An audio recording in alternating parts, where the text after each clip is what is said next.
प्यारे दर्शकों, एक बार फिर मैं आपको अपनी यूट्यूब चैनल हिंदी पख्तो अफ़गानिस्तान में हार्दिक स्वागत करता हूं।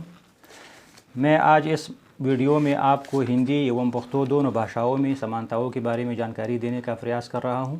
भाषाओं में हमें अधिक समानताएं देखने को मिल रही हैं, तो उनमें से साधारण समानताओं का संक्षिप्त में मैं बताने का प्रयास कर रहा हूं। मेरा नाम ज़बीहुल्लाह फ़िक्री है और मैं हिंदी भाषा का एक अफ़गानी विद्यार्थी हूं और साथ में अफ़गानिस्तान में हिंदी पढ़ाने का प्रयास भी कर रहा हूं। हिंदी एवं पख्तो दोनों आर्य भाषा परिवार की भाषाएं हैं। दोनों अलग अलग देशों की भाषाएं हैं। हिंदी हिंदुस्तान की राष्ट्र और संपर्क की भाषा है। पख्तो अफ़गानिस्तान की राष्ट्र और संपर्क की भाषा है। साथ में पाकिस्तान के पख्तूनख्वा प्रांत में भी बोली जाती है। दोनों भाषाओं का समृद्ध साहित्य हमें देखने को मिल रहा है। दोनों भाषाएं अलग अलग लिपियों के माध्यम से लिखी जाती हैं, पर फिर भी दोनों भाषाओं में अधिक समानताएं हमें देखने को मिल रही हैं, जो शायद संसार के अन्य दो अलग अलग देशों की भाषाओं में नहीं हैं। तो आइए ये जो समानताएं दोनों भाषाओं में हमें मिल रही हैं, ये वर्णों, शब्दों और संरचना में देखते हैं। हिंदी की जो मूल वर्ण हैं, जैसे टा, ठा, डा, ढा, णा आदि ऐसे ध्वनियाँ हैं जो हिंदी भाषा के अपनी मूल ध्वनियों में से माने जाते हैं। इन्हीं सभी ध्वनियों का प्रयोग पश्तो भाषा के शब्दों में भी किया जाता है। ये दोनों भाषाओं के ऐसे समान ध्वनियाँ हैं जो उन भाषाओं में नहीं हैं जिनके अधिक शब्द हमारे पख्तो और हिंदी भाषा में आए हैं। अर्थात इन ध्वनियों का प्रयोग फ़ारसी और अरबी भाषाओं में नहीं किया जाता है। हिंदी एवं पख्तो में ऐसे अधिक समान शब्द हमें देखने को मिल रहे हैं जिनमें इन्हीं ध्वनियों का प्रयोग किया जाता है, जैसे अंडा, टठेरा, टमाटर, कटोरा, टट्टू, टुकड़ा, टापू आदि ऐसे समान शब्द बहुत अधिक हमें देखने को मिल रहे हैं जो दोनों भाषाओं में समान रूप से प्रयोग किए जाते हैं और उन्हीं शब्दों में इन्हीं ध्वनियों का प्रयोग भी किया जाता है। अगर शब्दों की बात की जाए तो दोनों भाषाओं में अधिक शब्द हमें बहुत देखने को मिल रहे हैं।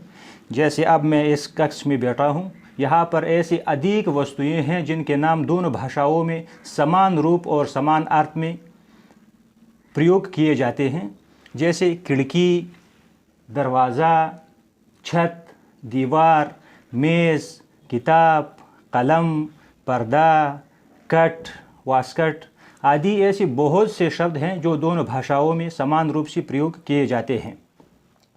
एवं हिंदी भाषा में जिन अरबी और फ़ारसी के शब्दों का प्रयोग किया जाता है, लगभग उन्हीं सभी शब्दों का प्रयोग हमारे पश्तो भाषा में भी किया जाता है।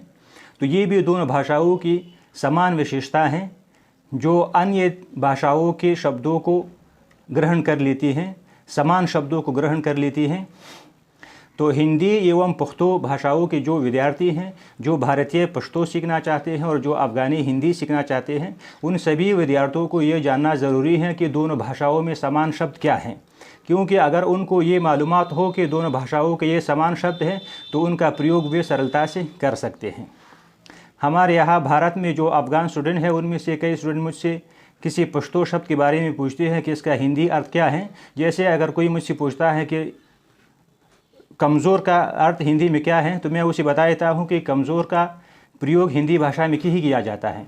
तो इसलिए उनको ये जानकारी होनी चाहिए कि दोनों भाषाओं में समान शब्द क्या हैं।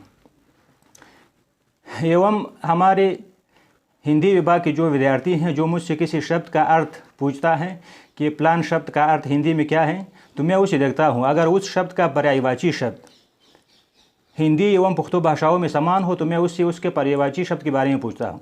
जैसे किसी ने मुझे कहा कि खाइस्ता को हिंदी में क्या कहते हैं, तो मैंने उसे कहा कि खाइस्ता के अन्य पर्यायवाची शब्द क्या हैं। विद्यार्थी ने कहा कि खाइस्ता के अन्य पर्यायवाची शब्द पश्तो भाषा में है, वो खुले है, खूबसूरत है। तो मैंने उसे कहा कि खूबसूरत का प्रयोग हम हिंदी भाषा में भी करते हैं और साथ में सुंदर का प्रयोग भी करते हैं। तो इसलिए दोनों भाषाओं के जो विद्यार्थी हैं, जो दोनों भाषाओं में ऐसे लोग जो एक दूसरी भाषा को सीखना चाहते हैं, तो उनको ये ज्ञात बहुत आवश्यक है कि दोनों भाषाओं में समान शब्द क्या हैं।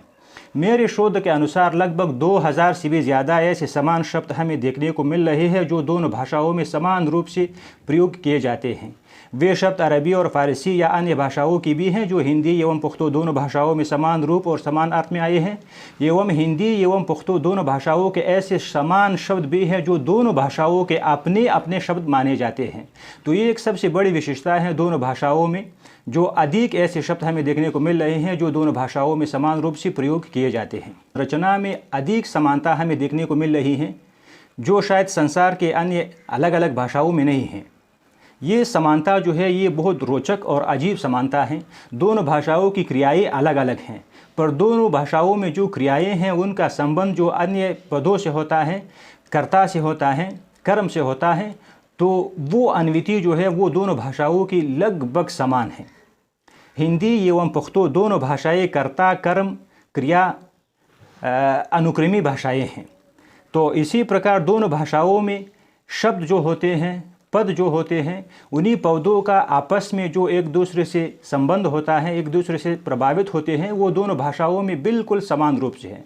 मैं उदाहरण दे देता हूँ। जैसे हम हिंदी में कहते हैं कि मैं जा रहा हूँ, यहाँ जो जा रहा क्रिया का रूप है, इसका संबंध जो है वो कर्ता से है, इसके अन्विति कर्ता से हुई है। तो कर्ता जो है यहाँ पर पुल्लिंग एक वचन है, इसलिए क्रिया ने अपना रूप एक वचन लिया है, जैसे जा रहा है। तो इसी प्रकार पुख्तो भाषा में अगर हम कहते हैं ज रवान यम, रवान का जो रूप है ये हिंदी की तरह एक वचन पुल्लिंग है, जा रहा हूँ। तो अगर हम कर्ता को बहुवचन कर देते हैं, बहुवचन पुल्लिंग कर देते हैं, तो क्रिया के रूप में भी परिवर्तन आ जाता है। जैसे हम जा रहे हैं, हिंदी में भी क्रिया का जो रूप है ये बहुवचन पुल्लिंग आया। तो इसी प्रकार हिंदी में भी मुंग रवान यू इसका मतलब है हिंदी में जा रहे हैं।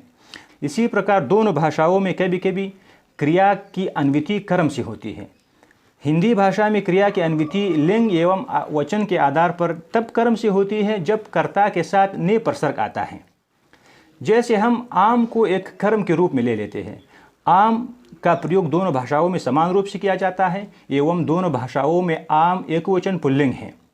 तो हम हिंदी में कहते हैं मैंने आम काया, यहाँ पर काया क्रिया का जो रूप है इसके अन्विति कर्म आम से हुआ है। आम एकवचन पुल्लिंग है, इसलिए क्रिया का जो रूप है वो एकवचन पुल्लिंग है। इसी प्रकार पुख्तो भाषा में भी है। पुख्तो में हम कहते हैं माँ आम उखोड़ यानी खाया, तो दोनों में क्रिया का जो रूप है वो एकवचन पुल्लिंग आया है। इसी प्रकार अगर हम आम को बहुवचन कर देते हैं तो हिंदी में कहते हैं कि आम काए और पुख्तो में कहते हैं कि अमुना उखोड़ल।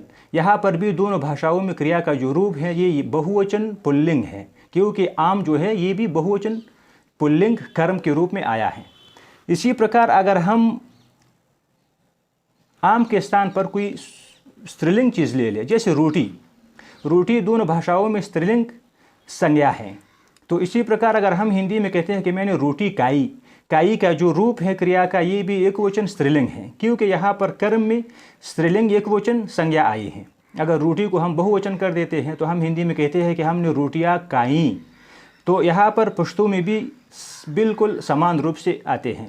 जैसे पुश्तो में भी हम रोटी को रोटी कहते हैं, तो अगर हम कहते हैं पुख्तो भाषा में कि मैं माँ रोटी उखड़ा, तो यहाँ उखड़ा क्रिया का जो रूप है ये एकवचन स्त्रीलिंग है, क्योंकि रोटी जो है वो पुख्तो भाषा में एकवचन स्त्रीलिंग है। अगर रोटी को हम बहुवचन बना देते हैं, जैसे मैंने रोटियाँ काई, तो हम कहते हैं माँ डोड़ेगानी उखड़े। यहाँ उखड़े और काई दोनों भाषाओं की क्रिया का जो रूप है ये बहुवचन पुल्लिंग है, क्योंकि दोनों भाषाओं में समान रूप से कर्म में बहुवचन स्त्रीलिंग संज्ञा आई है। तो इसलिए हम कह सकते हैं कि दोनों भाषाओं में बहुत अधिक समानताएं हमें देखने को मिल रही हैं।